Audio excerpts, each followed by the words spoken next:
everybody. You know, I've always said politicians are incredibly intelligent and smart people. I grew up with one, of course, who surprised me here this evening. But nonetheless, you know, it's fair to say that with every crisis, there is danger and there's opportunity. And I think the very fact that we all are here in the numbers that we are, and have voted in significantly larger numbers in the Delhi and Bangalore elections, says that we recognize the opportunity. Justice Hegde, I'd like to start with you. You know, we've heard about the right to education, we've heard about the right to food. Do you think it's time for a right to participation, which is actually codified in the Constitution of India and gives us an entitlement? In the UPA government is known as the entitlement government. So can we now ask for the right to participation? Yes, certainly. Because when our forefathers who drafted the Constitution of India, they spoke about the political system that we should adopt. There were very many political systems internationally. There was monarchy, there was dictatorship, there was ism-based various political systems. But they said we Indians were never, ever independent. We were under the rule of Rajas, Maharajas, foreigners. We never had a say in the administration at all. They made the laws and we had to accept the laws, and otherwise we were punished for that. So they chose a system called democracy, the meaning of which then, I emphasize on the word then, was government of the people, by the people, for the people. At that point of time, the population of India was 40 crores. All 40 crores couldn't go and sit in the parliament, nor could they sit in the assemblies. So we chose the representative system of governance, where we sent our representatives from each constituency to represent us. Not anything, not more than that at all. And as anybody would understand democracy, that representative of ours would have to first come and consult the constituents, make up his mind in discussion with the constituents, then carry the majority opinion there and impress upon the other members of the House to get the relief that these constituents wanted. Things have changed very much. I don't think there is an interaction between the elected person and his constituents who are his voters. He goes there under the diktats of the political party because the whip they issue, and he follows the thing and says whatever he wants to say or his party wants to say. So there is absolutely no connection between the requirement of his constituents and what in reality happens there. Yeah. Actually, when I said politicians are very smart, I was also thinking about Aam Aadmi Party. This time, they actually developed 71 manifestos. So 70 manifestos were developed for each constituency based on running an area, a sabha, to get a better understanding of the needs of people. And it's actually promised in the overall manifesto as well. Do you see this as something which we will have going forward? And what should the principles of something like that be for more citizen participation and engagement? If in reality, the politicians, as you call them, they want to carry the views of his constituents, then it is perfectly all right, and even their manifesto, whatever they say in that. But it's not happening, you can be rest assured. Take for example, Karnataka itself in 1983 introduced the local bodies. You have now elected bodies from the level of Gram Panchayat, district, Jilla Panchayat, and municipalities, corporations and all. But how many of these elected people really interact with their constituents, from the constituents from their government? That is not there. Therefore, I would say what is coming from the BPAC now is that should be more, we want ward committees, we want more participation by the voters. But one difficulty is, when you go to the small cells like that, there will be personal interest to be involved in that. We've got to be extremely careful about that. Because a particular person in a ward says, I want the drainage done in my place, or doesn't want to be done in my place, you want it on the other side. So you've got to be a little careful about that. You've got to make people understand you are representing a group of people whose combined interest or collective interest you are representing. Therefore, if people also realize I'm not there for myself, I'm there for others also, then it will be a very good system that you're proposing now. Thank you, sir, for your response. Sir, my question is to Dr. Ravindra. Sir, we heard the politicians speak before our panel, and I don't think you were there, but towards the end of the session, Mr. P.J. Sindhya seemed to suggest, although he didn't say in so many words, that it's not just the politicians that are the problem. And so my question is this: for civic participation, politicians often complain that they are not the problem, it's the bureaucrats that are the problem. Bureaucrats resist civic participation. They don't want local citizens to go and question as to why this is not happening. And I think all our experiences suggest that that is the case. Bureaucrats are very resistant to change. So what do you think we can do? What can bureaucrats do, being Chief Secretary and being involved in the BBMP? What do you think we can do? The one or two changes that you can suggest to make the BBMP work better in terms of civic participation? First of all, let me say, to say that the politicians are not responsible at all, and it's only the bureaucrats that are responsible is not a correct statement. I agree, bureaucrats are also responsible. They are resistant to change, sometimes maybe even more than politicians. But the politicians also say once they are in power, then they also have the tendency to resist change. For example, I'll give you, we are speaking about, more decentralization, empowerment of the people, or ward committees and things like that. I have known, for instance, corporators, when they are corporators, they strongly argue that there should be more decentralization, the BBMP should be given more powers and all that. Once they become legislators, the same persons, resist decentralization to the local bodies. That is one aspect. Yeah, bureaucrats are also resistant in the sense, both politicians, bureaucrats have the same interest in the sense.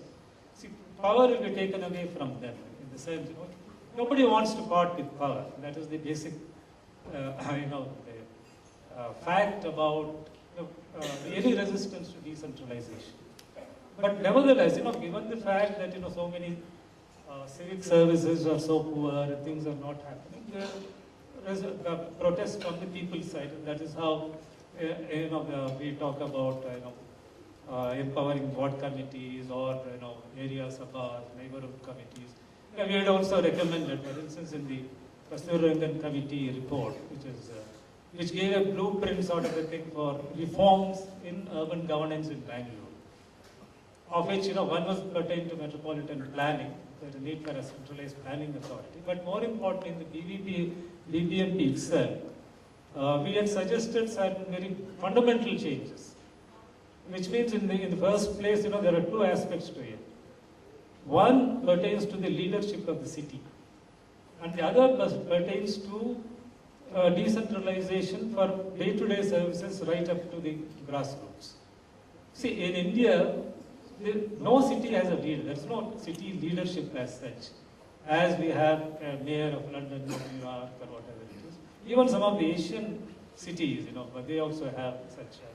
So that is lacking. Therefore, there is lack of, leadership or accountability. I think accountability is the crucial issue when it comes down to that. So there is passing of the buck, from the officials to the politicians to the officials, and it goes on like that. And again, we have not been able to constitute really the ward committees or the lower level areas of our neighborhood, whatever it is. See, until that is done, that is the first step to be done. Actually, there is a law. There is already, local empowerment law passed by the state legislature. So they have to constitute those bodies in the first place.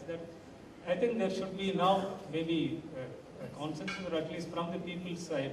Ward sabhas have been constituted about 6 months ago because of the working. They're not working. Practice. They're not working. So sorry try to and interrupt. see how we can Make them functional. Sorry to interrupt, sir, but if you were to give, because I know you've been working in, with the BJP government also earlier, advising them on urban affairs. If I can ask you to suggest one measure that will help citizen participation at the ward level, apart from, just voting for our operators. If there's one suggestion that you would like to see implemented, what is that? Increase, we'll have to view it this way, increase citizen participation. What do you mean by participation? I think Justice Hegde also raised that point. See, if participation means exercising the decision-making powers of the government or even at the council, the BBMP council, that is difficult. From an accountability From an perspective. accountability, the people's participation, I think, should be more in the form of holding the elected representatives accountable, including ward committee members. See, once they occupy a position in a ward committee or a sabha, then they again become representatives. See, people on their own, it's difficult to exercise the decision-making power, but they can exercise the power of holding them accountable, promoting more interaction. For instance, many people won't even know who the councillor is. We heard that earlier. Right? That is the basic point. Thank you. Sure, I'd like to ask Mr. Jairaj a similar question, really. As someone who was, bureaucrat for many years, and the fact is that India does have the legal and institutional framework for more devolution of powers to urban local bodies. But it hasn't succeeded for one reason or the other. What do you think we need to do in Karnataka to make this happen? And what principles should we adopt for increasing civic enhancement and participation? Sorry. Good evening. I was associated with the first interview, or first set of interviews for B-Clip. And I'd like to tell you my experience, which is rather unique. The first person whom we interviewed in my panel was a lady with 20 years of experience in the government and a very unglamorous side of the government, audit.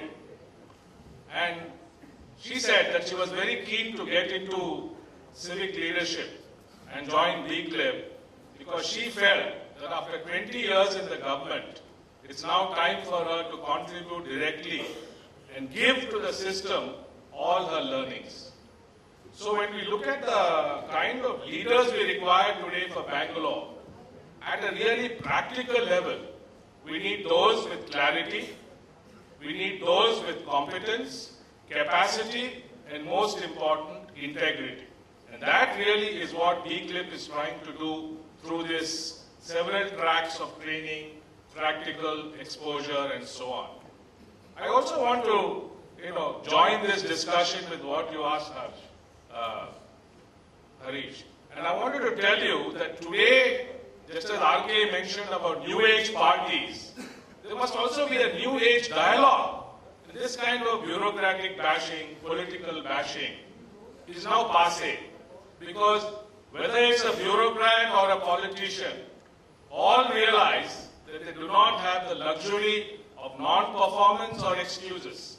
I mean, the Delhi results are a standing example. So I think that if you want to improve governance in Bangalore, for instance, the two critical requirements, whether it is politician or bureaucrat, is execution capacity, execution discipline, and integrity.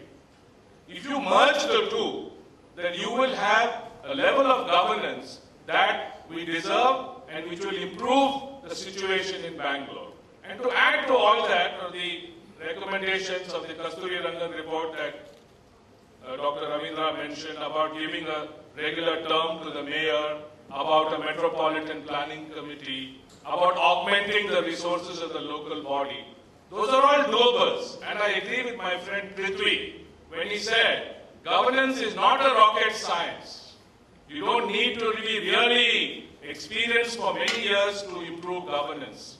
It is clarity, it is competence, execution discipline, and finally, the will to do things that will create a better Bangalore for all of us in our own lifetime. And we have seen it happen. Mr. Sindhya has mentioned about the good days of our state and our city when Ramakrishna Hegde and Devrajars and others were in charge. And we can go back to those days. We don't have to feel disheartened. We don't have to give up. We don't have to feel cynical. Because I think with BPAC, B-Clip, with the kind of citizen engagement that we're all talking about, good days are around the corner. If I can follow on from that question and ask Dr. Rao, from what we've seen to be missing? We're talking about new age politics in the previous panel, and that's a new age participation and all that. Don't you think we also need a new age management approach to cities? In that context, do you think we can, the time has come for a municipal cadre for Bangalore, for example? From a, since you have had both, management expertise and, expertise with the government, I thought maybe you could share your ideas with us. I'm glad you brought in this question.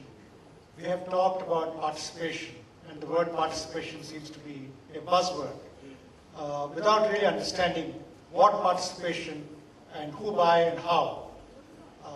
So I think, and governance. And governance is also what Mohandas Pai said towards the end of the speech, what Ravindra has just said, which is the way in which people are held accountable, people are given responsibility, people are given time, a tenure, not transferring a chap every year like you do with the mayor or with bureaucrats who are there in a position for a year and a half and then go to some other ministry.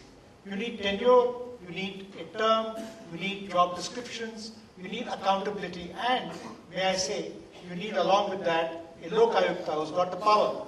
Power to investigate, power to prosecute, and does not have to go back to government every time for permission. Because unless you also have fear of punishment if you do wrong, people in government do wrong. We've seen this in a very big way in Delhi. We have seen this in Bangalore. You tell me which part of the civic work in Bangalore is done honestly and well. Everything is a mess. Every single thing that we have to live with every day is a mess. And now we are talking about taking money, 10,000 crores, on this akrama sakrama, in order to forgive people for the cheating that they did.